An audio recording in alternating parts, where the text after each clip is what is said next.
Okay, once again, good evening, everyone, and welcome to the session for today, the 4 p.m. That's the session for today. My name is Eric Langi, and I'm the project manager for Forgotten Bottom Millions here, 4BM. And a little bit about 4BM, we are an organization that shares socio-economic opportunities with young people and women across Africa. So when I say opportunities, I mean scholarship, job opportunities, training opportunities, reading materials, or any other opportunities that we feel are beneficial to a young person. Yeah. So we not only share opportunities, but we also conduct sessions such as this just to ensure that the people that we share opportunities with are opportunity ready. Yeah. So for instance, we'll share a job, but also do a session on how do you apply for a job, how do you attend an interview, and things like that, so that when you share an opportunity, we ensure that the chances of you grasping that opportunities are very, very much increased. Yeah. So today we are going to discuss about devolution and the youth. As you're aware, since devolution started, been 10 years. It's been 10 years. So we just want to see what has gone well, what has not gone well as far as devolution and young people are concerned. And now moving forward, what are some of the opportunities that young people can grasp as far as devolution is concerned? And to take us through, we are going to have Walter Okello, the current Chief Officer for Water Environment County Government of Siaya. He's going to talk more about himself as he'll present.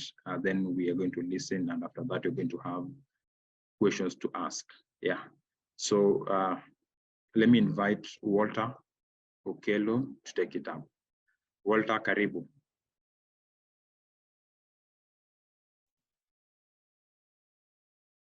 Thank you, Eric. I hope I'm audible enough.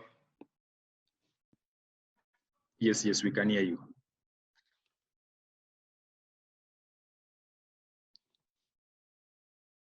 All right, good evening, everyone. It's a pleasure to join those of us who are online for this engagement this evening. As Eric has said, this program is hosted by the Forgotten Bottom Billions, which I think is a good initiative in terms of supporting youth enterprise and helping the youth get connected appropriately for the various ventures that they undertake. And so when Eric asked me to speak on their series of talks, I readily accepted because I believe in what they do, and we share aspirations. All right, sorry, Dennis. I was saying I believe in what 4BM does, and I really appreciate what they do in terms of trying to have the youth get better connections, get better opportunities, and just be ready for the market, as it were, as he says in his brief. For myself, I am Walter Okello. Not a youth strictly, but I have been in the youth bracket, worked with the youth, engaged with the youth. I have served as a youth leader. I have had opportunity to work in the devolved system from the beginning. I served as a member of County Assembly at the onset of devolution, that is between 20.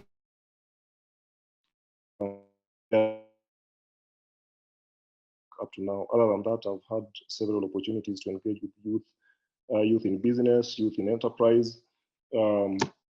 I work largely around public policy and governance, and so we've also had opportunity to work with youth in those spaces.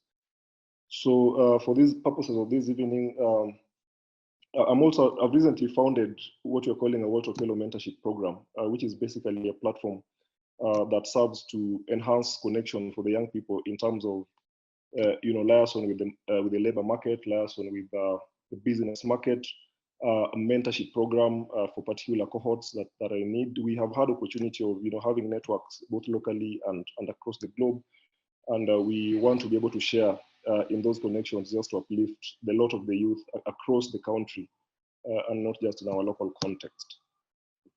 So my line of discussion this evening really is just to provoke our thoughts and so that we discuss together. I don't want it to be a monologue because none of us really has a monopoly of skills of these issues that concern the youth. The youth agenda is very broad and definitely cannot be sufficiently prosecuted in 40 short minutes. But what we'll do in the next couple of minutes is just to highlight some of the things that we think remain pertinent as key concerns for the youth. Eric, is your screen on? Should I share? Yeah, please share. Okay.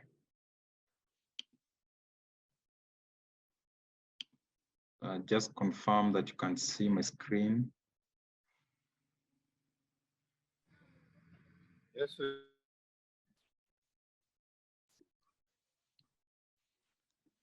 Yeah, so so much about me. So we are at a point that we are saying devolution started in 2013. We are here 10 years later. And in any evaluation program, 10 years really is a good time to evaluate a program to see if it's working in the way that it was designed, if it is achieving the results for which it was designed, and if it is not, what could be the learning points that would then help better the process. And so the youth being a key cohort of stakeholders in the community, it is my persuasion that our voice should be heard. We should put the youth voice together in a coherent manner that can then feed into policy and decision making at various levels, so that as in the next review of this program, which should really happen, then the voice of the youth will find its place, just so that this very good program that is a result of the devolution, the constitution that we are serving now, get to be bettered. Yeah, so we want to look at the context within which we find ourselves since devolution. And since devolution started, statistics out there indicate that up to 2.5 trillion Kenya shillings have been sent to the devolved units. That's a mind-boggling figure if you look at it in its entirety. And so the first thing that should cross our minds, is what has been the impact of this amount of money that has gone into the counties. And this refers to the 47 counties, not one county.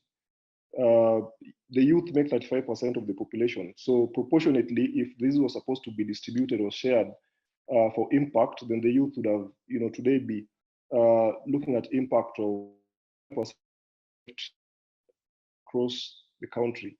And really that should have been a significant impact in all the indications and all the indices of youth parameters of life, be it in health, be it in infrastructure, be it in business and all.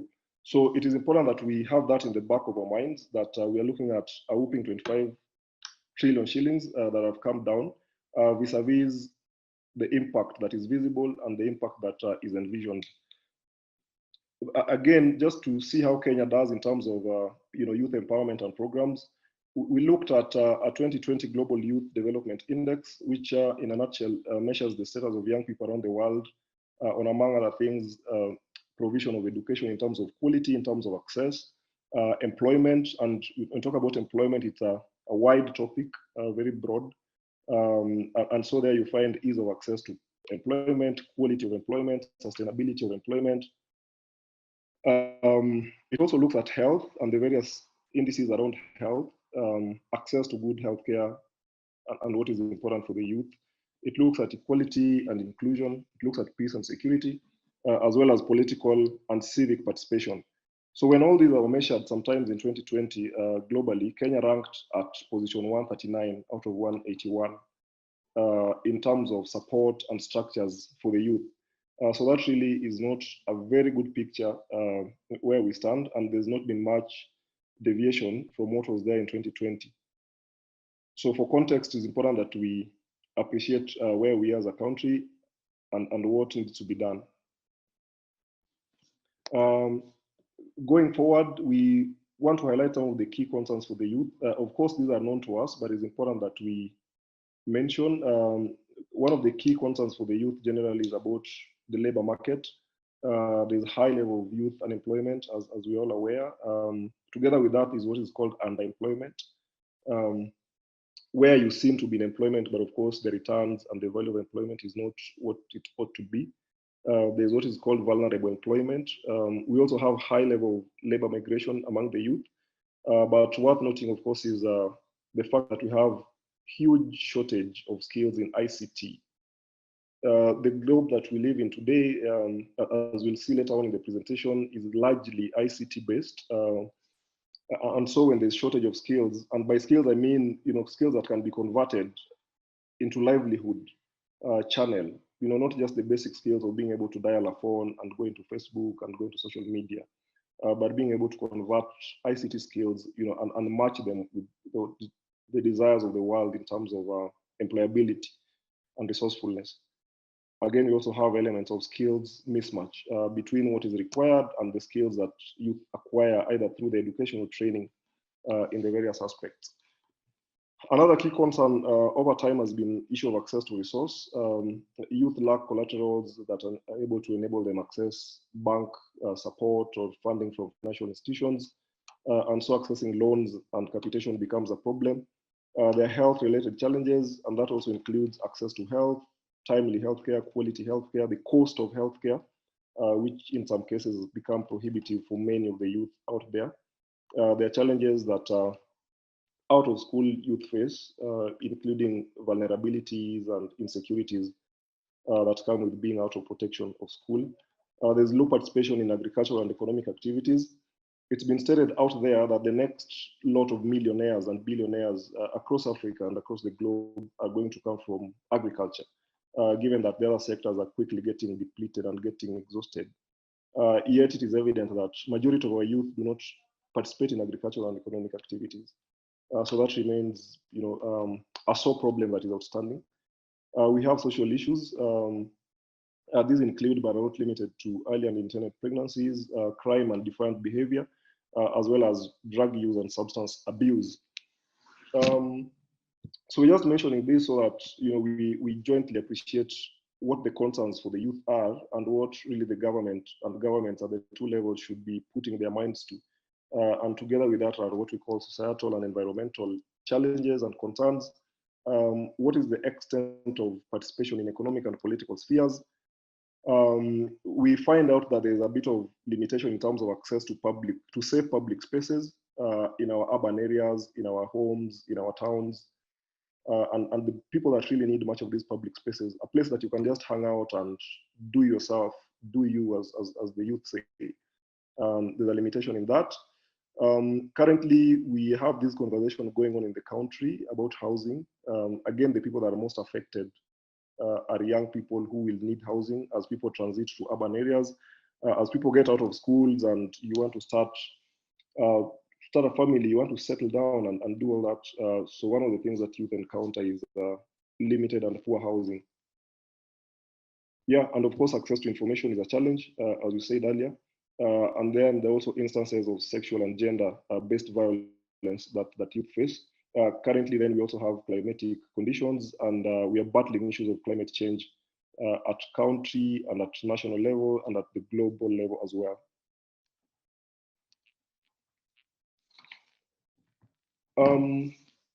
So what has counties done since devolution started? So together with the last one with the national government, county governments separately and collectively have tried to look at health and well-being of the youth. A lot of counties have attempted to engage in what is called transformative leadership and representation by including youth in representation. The constitution, of course, obligates all counties to have representation of the youth. For instance, at the county assembly, in key organs of government functionaries, there's requirement for representation for the youth. A lot of counties are also deliberately attempting to attract the youth in agriculture and in agribusiness. There's been an attempt to support creative talent and development, of course, to debatable extent. Counties, especially in the northern sphere of the country, have also tried to include youth in instances of peace building and security discussions. There's been an attempt to have our youth, embrace a lot of patriotism through volunteerism as well. A few counties have attempted to invest in skills development and training. A few counties have also tried to engage the youth, in terms of public participation events, in terms of discussions, in terms of appointments. There's a talk about entrepreneurship and employment. Of course, there's a lot of debate around this, that to what extent have counties been successful in supporting entrepreneurship of the youth. When we talk about employment, I know the big question in the back of most youth's mind out there is the issue of access and the issue of sustainability and the issue of fairness in the recruitment processes. A few counties have attempted to develop ICT infrastructure to varying degrees and with varying success.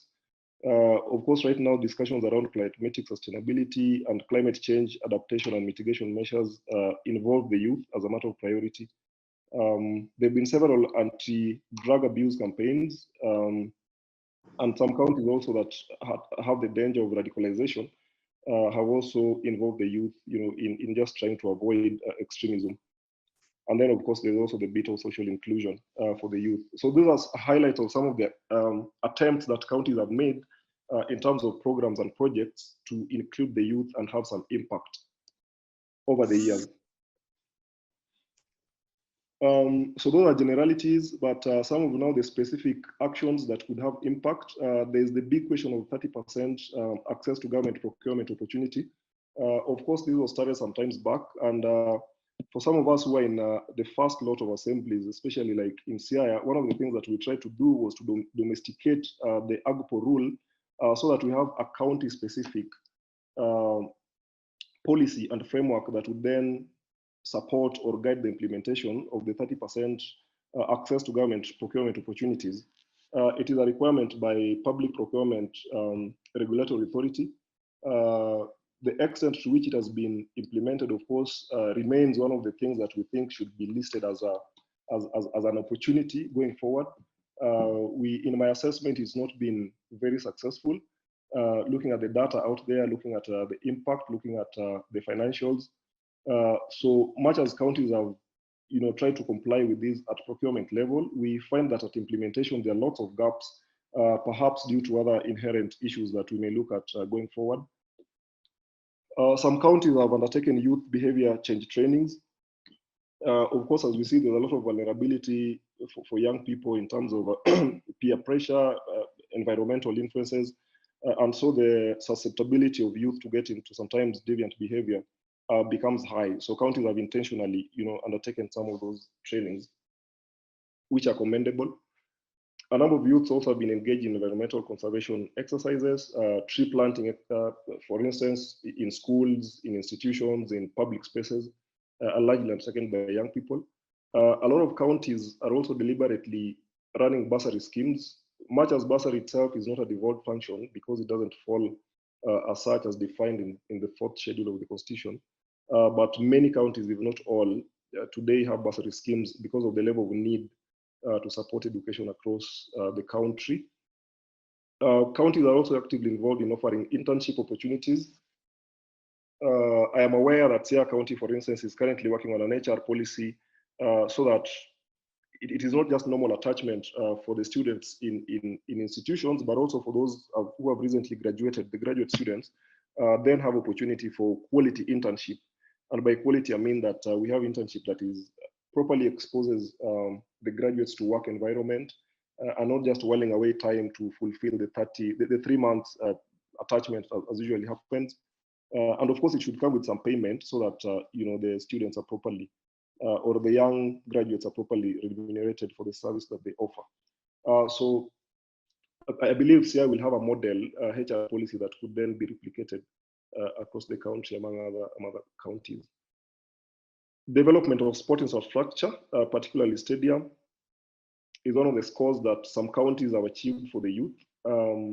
Some of them have just distributed equipment, goals, uniform, football, paraphernalia, and all over time. And that, of course, goes together with those tournaments that we hear about every year annually. There have been those Mistwalism fests, which are really just about highlighting talents and bring out the best in the young people across the counties. Over time, there have been HIV awareness campaigns. Of course, HIV has been a concern. It still remains a concern. From the recent data that have been released, we see that the most at risk groups really are still the young people aged in the late teens, to early 20s, somewhere between 15 to 24, 25. And so it is important that counties continue to deliberately run programs that would positively impact behavior change among these cohorts, together with issues of gender-based violence, but also most importantly is the bit about public participation, where some counties have specifically arranged for fora that are youth-specific, discussing the agenda and where government agenda is set and discussed.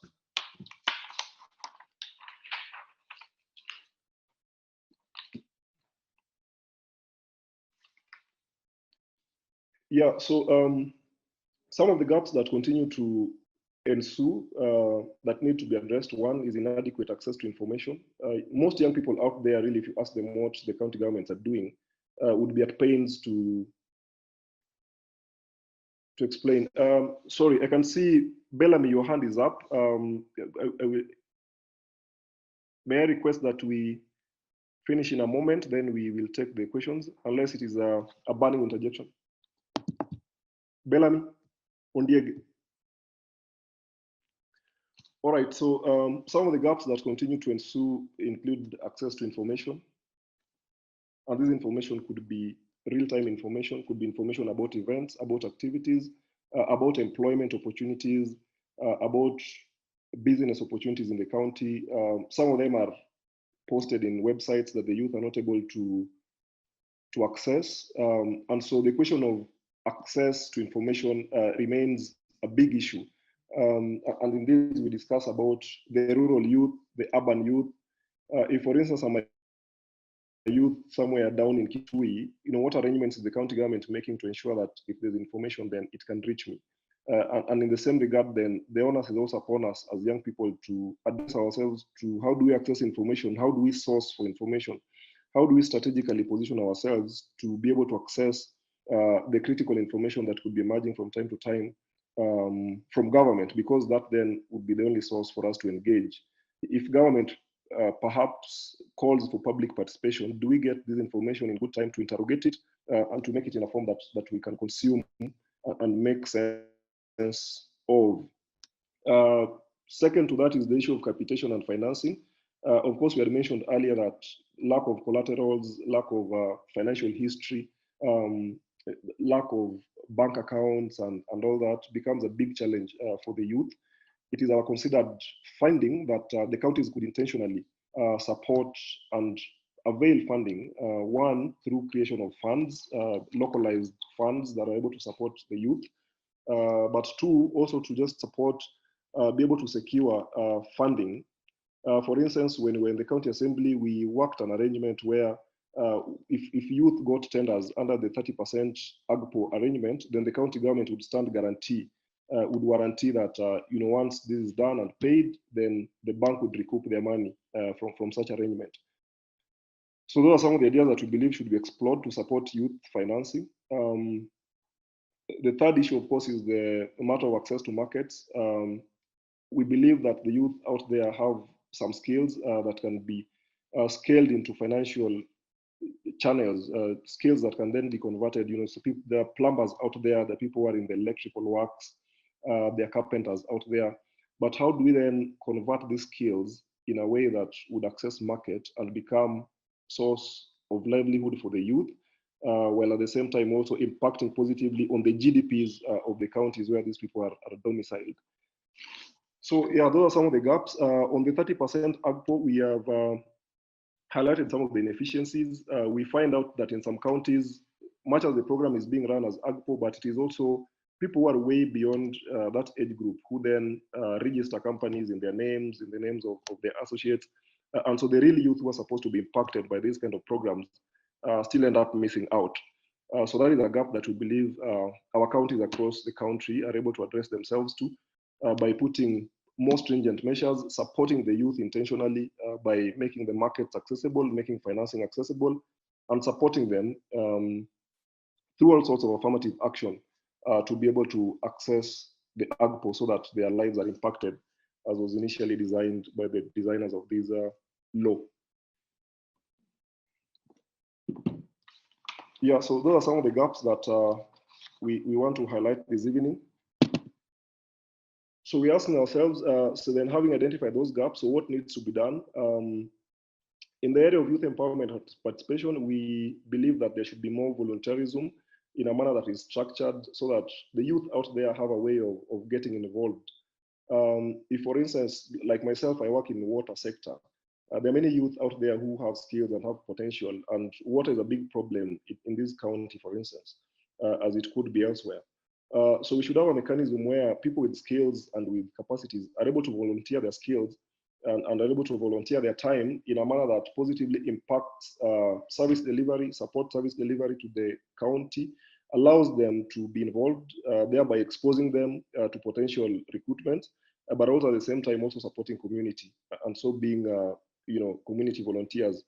We've read cases, if you read the story of former President Barack Obama, he was largely a community organizer and mobilizer for a long time, even before he considered running for Senate, before even going to presidency. So we believe that there should be structures, and this is, it goes both ways, both for the youth and also for government themselves to have these structures for volunteerism.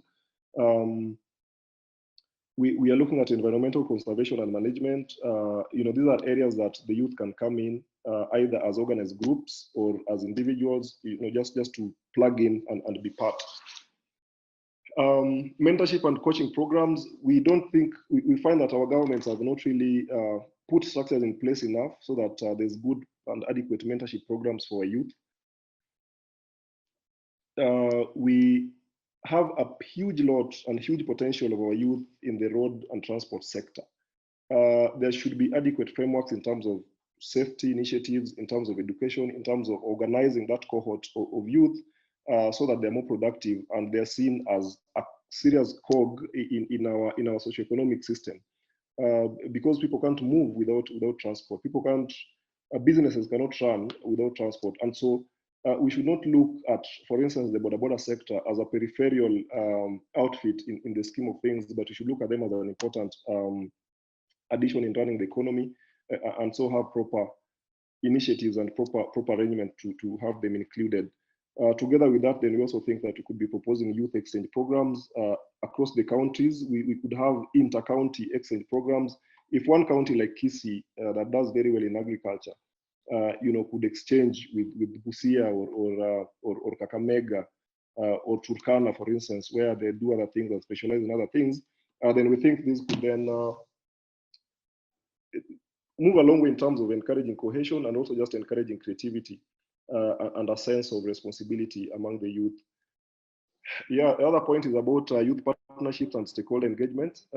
Here we discuss about information dissemination. We have proposals about having youth economic forums and establishment of youth empowerment centers so that we can see and the youth can see targeted interventions that just about them in terms of their education, in terms of their profile, and in terms of their well-being generally, as we described in the earlier slides. We believe there's need to further do a lot of mainstreaming of youth in terms of domesticating regional and international conventions and treaties. There have been so many treaties. When we were just researching about some of the treaties that have been signed about youth, about allocations that should go to the youth sector, about creation of jobs. In the last regime, we had President Uhuru and Ruto then talk about creating 1 million jobs a year. And every government that comes in place talks about creating a certain number of jobs, but there's no accountability as to how much they really do. And at the end of the day, really, everything is left hanging. And so we believe that there's need to mainstream some of these conventions and treaties into our CIDP processes, into our budgeting processes, and as we develop all the work plans that then guide implementation of county government work. There's also further need to just put a little bit more effort on youth innovations and talent development. This could be achieved by initiating some award schemes so that youth can compete and get recognized at county level. We've seen people being awarded during getting presidential commendations. This could be adopted at county level as well, so that people feel a sense of positive competition, which would then also enhance quality of output in the music sector, in the fashion sector, in the arts, in the creative arts as well. Yeah, so and just be able to profile the youth innovations and talents. If you come to Kisumu County, for instance, and go to the desk, which I did sometimes in the week, there's no clear data that for music, these are the kind of youth that we have. For arts, for fashion. So I think there's need to profile youth positively and properly so that then we're able to connect them adequately with the market as we also address the issue of financing. And of course, entrepreneurship development is cross-cutting. There's need to develop capacity. A lot of people are resorting to get into entrepreneurship and calling themselves businessmen, but there's no depth in terms of skills. There's no depth in terms of experience, and so the businesses that they start suffer the fate of collapsing within their infancy, really. So there's need for governments to intentionally start programs that will then support entrepreneurship development.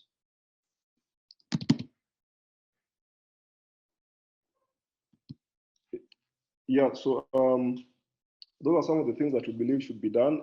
In terms of opportunities, both for the youth and for the governments, we believe there's need to harmonize. There are many funds out there that have been started. There's been Youth Fund, there's been Wezo Fund. Recently, we have had talks about Hustler Fund. Unfortunately, we have not had any of our counties initiate a youth-specific fund, which would then augment and come together with all the other funds that are hanging at the national level. So we believe these are a perfect opportunity for the county governments to just creatively start an initiative that addresses county-specific needs. Perhaps the reason why the hustlers and all other funds suffer the fate that they suffer is because of lack of context or misplacement or just the kind of diversity that our youth have. Because the needs of our youth in Turkana, in Moyale, in Marsabit, in Migori are so diverse that if you design a fund and design the same mechanism for accessing them, for repayment, and all, then it becomes a challenge because of diversity.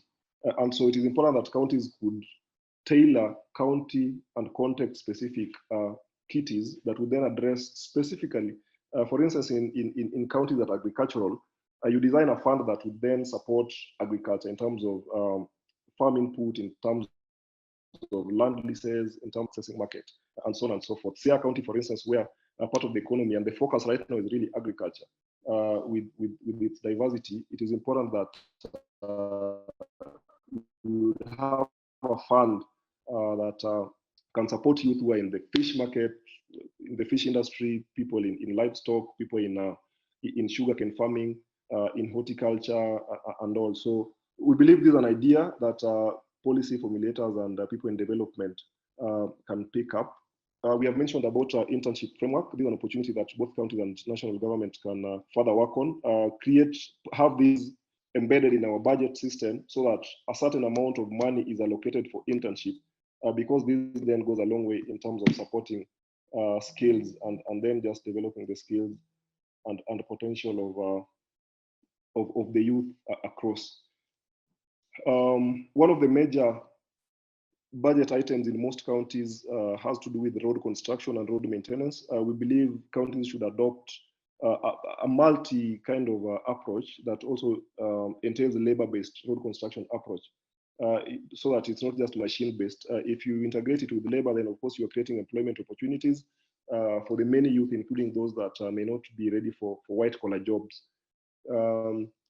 We also believe that it's important to develop and implement a youth policy that is well considered, a youth policy that is context specific, a youth policy that has the voice of the youth themselves in terms of where they are and the aspirations that they have going forward in the context of county growth.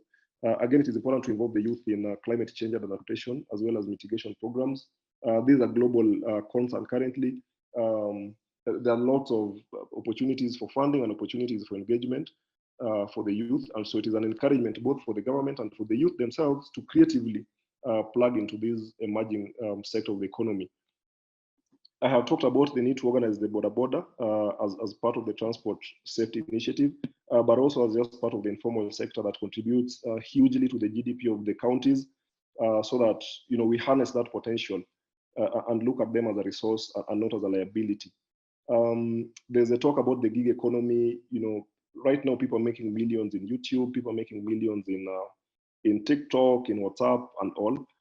There's need to just be able to support our youth. Currently, under our mentorship program, we are training about 100 youth from across the county of Siaya, supporting them with skills that are then able to allow them work remotely. We are going to connect them with companies like Google, people out there, so that they're able to just use their creativity and use their IT skills to earn while they are here. So that's one of the things that we are doing under our mentorship program.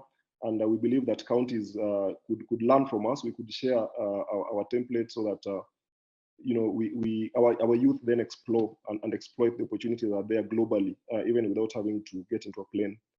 And of course, there's youth intervention and talents and entrepreneurship that we have talked about.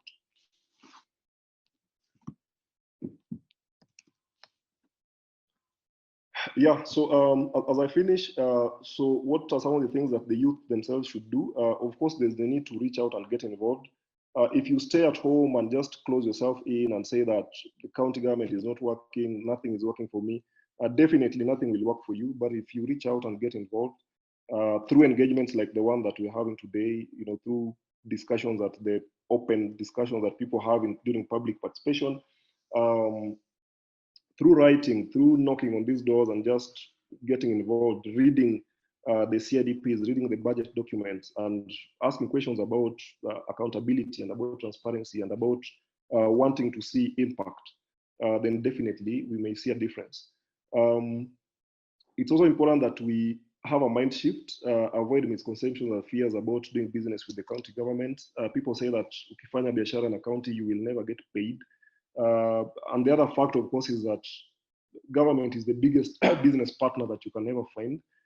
So it is important that we have a balance between exercising caution and also just having the courage to step up and do business with the government if you're in business. And if you're in training, if you're in academia, then of course the government also forms a big opportunity for learning.